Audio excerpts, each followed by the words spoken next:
రాజకీయ సమీకరణాలు ఒకటి నుంచి ఒకటి ఏం జరుగుతుంది బీజేపీ ఇరుకున్నట్లా ఏమైంది? అది ఎప్పుడు ఇరుకులనే ఉంటుంది తాత, దాని గురించి మాట్లాడి కూడా వేస్ట్. ఎందుకు?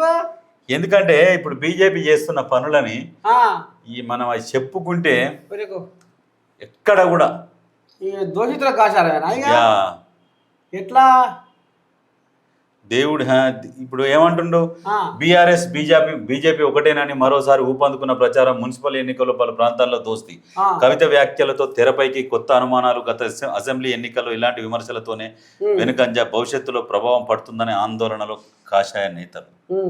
అయితే మున్సిపల్ ఎలక్షన్ల కొన్నిట్ల దగ్గర ఇద్దరు దోస్తి కట్టిరు, ఇద్దరు కలిసి చైర్మన్ పదవులు కొన్ని కైవసం చేసుకున్నారు.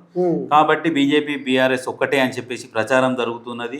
ఆ ప్రచారంలో భాగం కూడా వాస్తవమే అని తేలుతున్నది. ఎందుకంటే గతంలో కూడా ఏమని బీఆర్ఎస్ని బీజేపీలో విలీనం చేస్తున్నారు, బీఆర్ఎస్ని నమ్ముతలేరు జనాలు, ఇలా ఆర్థిక దోపిడీ చేసినందుకు వాళ్ళకి ఓటు బ్యాంక్ అనేది తగ్గిపోయింది, ఓటింగ్ శాతం చాలా తగ్గింది, బీజేపీ పెరుగుతున్నది, వీళ్ళ కలుపుకుందామని వాళ్ళు అంటారు.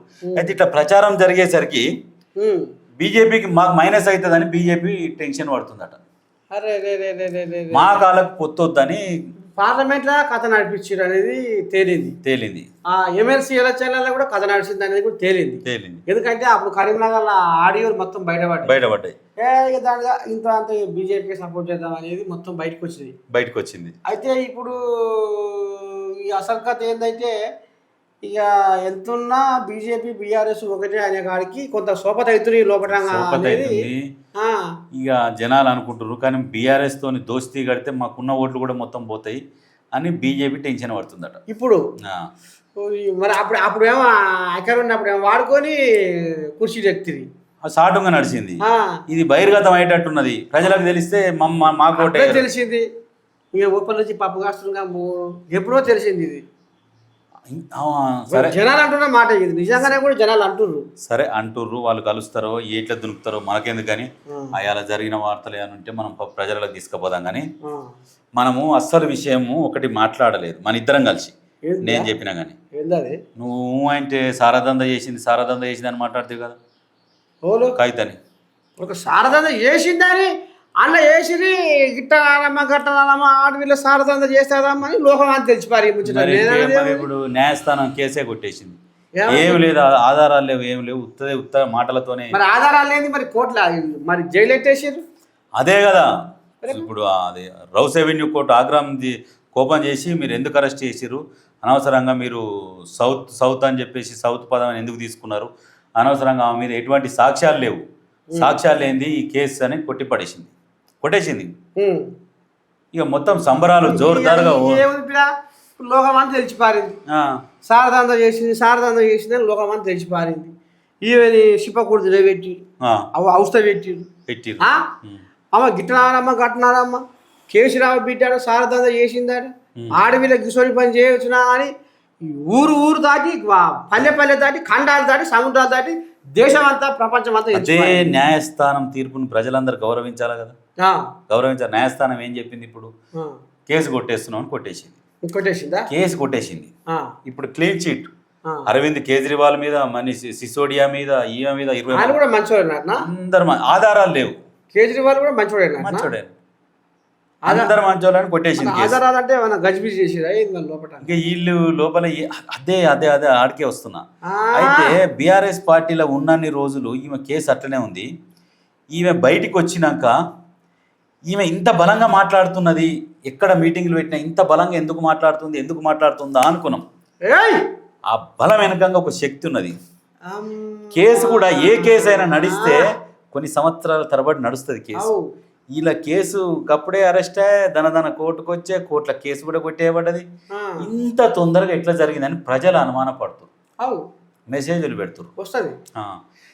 ఈ కవిత బీజేపీతోని కుమ్మక్క అయ్యింది అని జనాలు అనుకుంటారు. మరి అదే ఆడికే వస్తుంది కదా, బీజేపీతోని ఇది కథం పట్టించిర్రు. రేపు భవిష్యత్తులో కవిత సొంతం పార్టీ పెట్టి బీజేపీతోని కలిసి జనాలలోకి పోతుందా, లేకుంటే బీజేపీ కండవ కప్పుకుంటుందా అనేది తర్జన భర్జన. పార్టీ పెడతా అంటుంది, పెడతలేదు. మరి ఒకటే ఊరిస్తుంది అంటే మరి డైరెక్ట్ పోయి బీజేపీ కండవ ఇట్లా కప్పుకుంటుందా? ఇంత ఏం కప్పుకోదు అనుకుంటున్నా నేనైతే ఇంత ఏం కప్పుకోదు అనుకుంటున్నా పార్టీ పెట్టి కొన్నాళ్ళు అటు ఇటు జర ఆడంగీడంగా జర కానీ మనము అస్సలు గమనించలే ఇన్ని రోజులు బీజేపీని ఏడ కూడా తిట్టలే ఒక్క మాట తిట్టలే ఏమైనా అయ్యని తిట్టింది ఇటు అన్నం తిట్టింది అటు బావని తిట్టింది ఇటు కాంగ్రెస్ కొడుకుని తిట్టింది ఇటు కాంగ్రెస్ బీజేపీ ఒక్క మాట అనలే. అంటే జనాలు అర్థం చేసుకోర్రి, ఆలోచన చేయర్రి. కవిత రాజకీయం ఎక్కడెక్కడ మలుపులు తిరుగుతుంది, ఎట్లా తిప్పుకొచ్చింది అనేది చూడు. తెలివంటే తెలివే నువ్వు అన్నట్టు ఈ రాముడి కంటే ఈ కవిత మీద తెలివి కలుగుతున్నట్టుగా చాలా తెలివి కలుగుతున్నది. అటు ఇటు చేసి మలుపుకొచ్చి సెట్ చేసి ముందే హోలీ జరుపుకున్నది చూసుకో. మొత్తం సంబరాలిగా క్లీన్ చీట్ కథం. ఏమనంటే ఇప్పుడు కవితమ్మ మచ్చలేని స్వచ్ఛమైన గుణవంతురాలు కవిత, కడిగిన ముత్యములాగా బయటకు వచ్చిన కవిత అనేది ఇప్పుడు వేసేసారు. అంటే రాజకీయాలల్లా ఏది అసాధ్యం అనేది లేదు, అన్ని సాధ్యమే. ఎవరెవరు ఎప్పుడు కలుస్తారో తెలియదు. ఇయ్యాల తిట్టుకుంటారు, రాత్రి కొట్టుకొని తెల్లారితరకు మళ్ళీ భుజాల మీద చేతులు వేసుకొని కూడా పోతారు. అంటే అంత హింస పెట్టినాక కూడా 5.5 నెలలు దగ్గర 6 నెలలు జైల్లో ఉండి అయితే బయటికి వచ్చింది. హింస పెట్టినా కానీ రాజకీయాలలో తప్పదు, కలిసిపోవాలి. ఇక చంద్రబాబు నాయుడు కూడా లోపల పడుతందుకు మరి నారచంద్ర ఆగిండా ఆనాడు ఆగలే. మోడీని ఎట్లా అరుచుకుండు, మోడీని అరుచుకుంటే మోడీ ఏడబెట్టి మంగళం ఒత్తాలని వచ్చినాక కోయిలాగా అప్పుడు చక్కగా అయింది. చక్కగా అయినాక ఇప్పుడు మొన్న నువ్వు నాకు హిమ్మతి ఇస్తే నీకు ఏం కావాలో హిమ్మతి ఇస్తాను కాదు, అది కూడా పవన్ కళ్యాణ్ పెట్టిందే. వీళ్ళు అడగక ముందుకే ముగ్గురం మేము కలిసి పోటీ చేస్తున్నాం, ఓరితో మాట్లాడక ముందుకే చెప్పాడేసిండు. అదే ఈయననే లాబింగ్ చేసిండు, నేను టీడీపీతో మాట్లాడతాం, మనమే కలిసి ఉందాం, కలిసిపోదామని చెప్పేసి పవన్ కళ్యాణ్ మాట్లాడి జబర్దస్తి చేసి మాట్లాడి తీసుకొచ్చి అధికారంలో తీసుకొచ్చింది కూడా. ఈయనకు ముఖం లేదు.